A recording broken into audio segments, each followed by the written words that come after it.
Hello friend, my name Anjali. Welcome to APR bio classes. आज हम पढ़ेंगे कॉन्जुगेशन, सेक्सुअल रिप्रोडक्शन। ठीक है, ये पैरामीसिम का है। ठीक है, ये जो होता है कॉन्जुगेशन जो होता है ये बहुत ज़्यादा कॉम्प्लेक्स होता है। ठीक है, और इसमें जैसे हर एक स्पीसीज में कॉन्जुगेशन जो होता है हर एक अलग टाइप की होती है। ठीक है, इसमें हम बात करेंगे जो पैरामीसिम कॉर्डेटम है उसकी बात करेंगे। ठीक है, इस प्रक्रिया में क्या होता है, जो माइक्रोन्यूक्लियस होता है, एक्सचेंज ऑफ माइक्रोन्यूक्लियाई, ये क्या होता है, इसमें माइक्रोन्यूक्लियाई चेंज होता है जिसको हम रीजर्विनेशंस की प्रक्रिया कहते हैं। ठीक है, पैरामीसिम की अधिकांश स्पीसीज में फेवरेबल कंडीशन में न्यूक्लियर रीअरेंजमेंट द्वारा एक स्पेशल टाइप का रिप्रोडक्शन करते हैं जिसे हम कंजुगेशन कहते हैं। ठीक है, ये बाइनरी फिजन के साथ अल्टरनेट वे में चलती रहती हैं। Every species have a different type of conjugation, her species में डिफरेंट टाइप के कॉन्जुगेशन कहते हैं। अगली क्लास में हमने जो पढ़ा था उसमें बाइनरी फिजन एंड ऑटोगेमी के बारे में पढ़ा था। ठीक है, अब हम इसके स्टेप्स देख लेते हैं। तो फर्स्ट स्टेप देखिए, जो कॉन्जुगेशंस हैं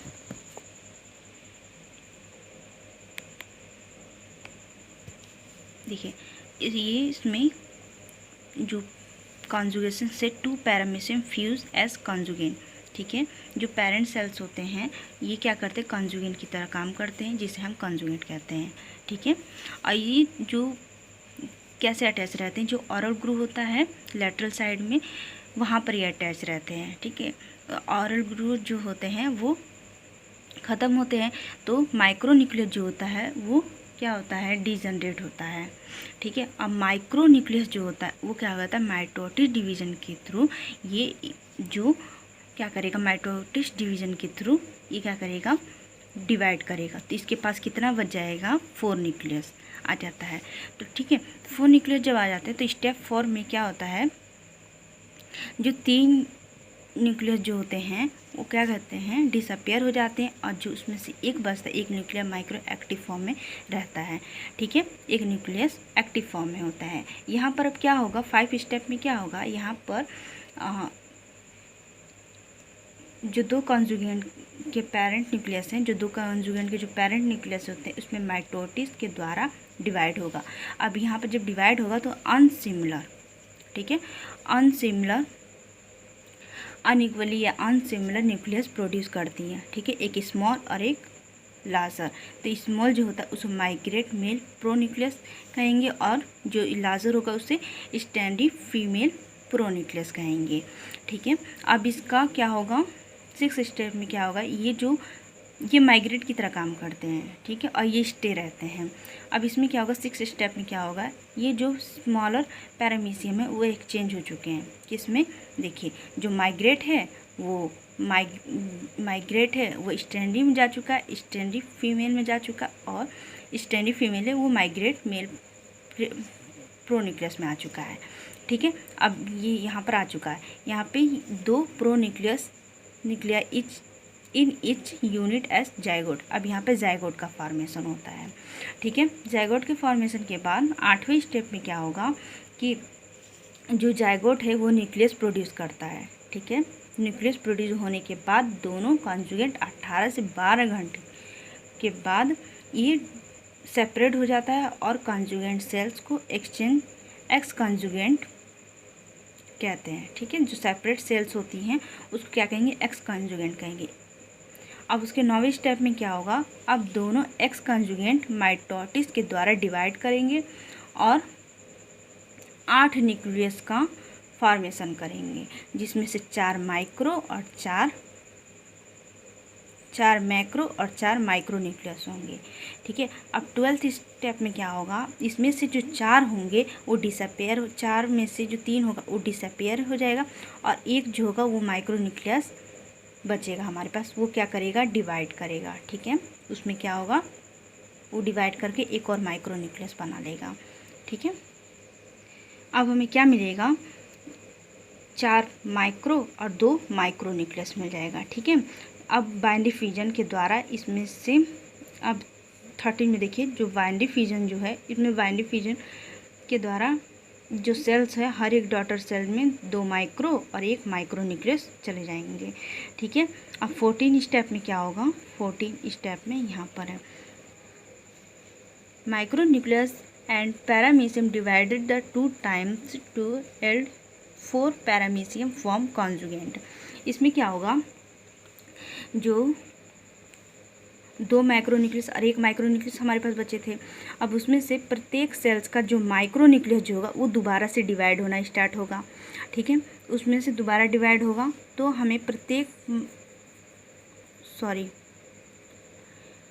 प्रत्येक सेल्स का जो माइक्रोन्यूक्लियस होगा वो दोबारा डिवाइड हो रहा है और 2 माइक्रो न्यूक्लियस प्रोड्यूस हो जाएगा। प्रत्येक सेल्स क्या करेंगे, माइटोसिस करेंगे और बाइंड डिफिजन के द्वारा 2 डॉटर पैरामीशियम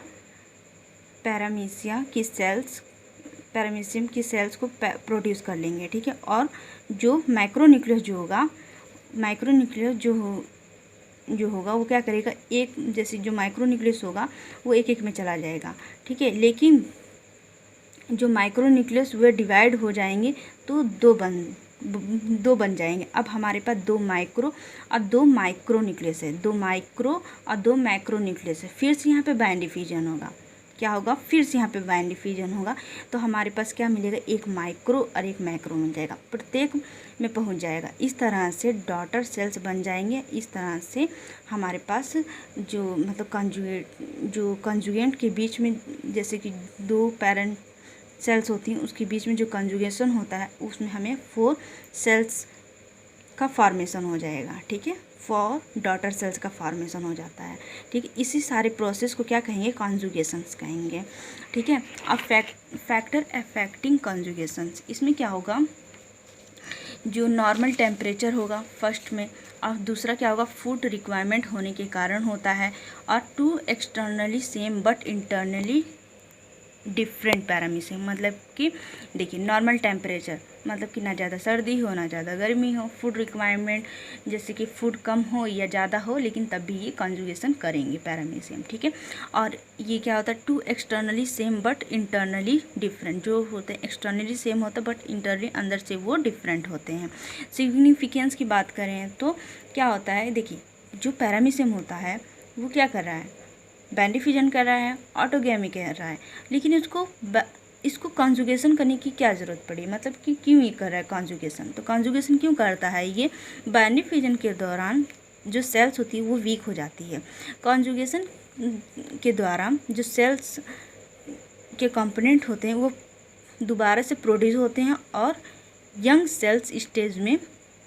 सेल्स जो यंग स्टेज में आ जाते हैं जिससे जीन पावरफुल हो जाते हैं। ठीक है, कॉन्जुगेशन द्वारा पैरामीशियम में रीजनरेशन होता है, मतलब कॉन्जुगेशन में के द्वारा पैरामीशियम में रीजनरेशन होता है। कॉन्जुगेशन की प्रक्रिया में मैक्रो बार बार प्रोड्यूस होता है, जो न्यूक्लियस होता है ना वो बार बार प्रोड्यूस होगा।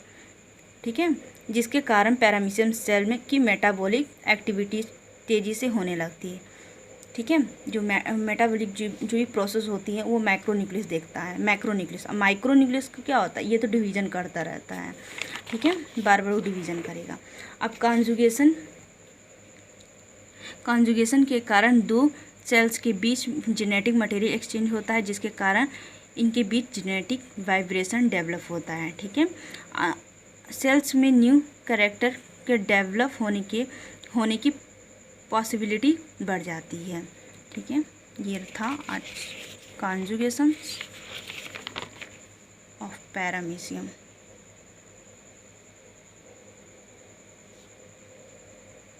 ये इसका डायग्राम है।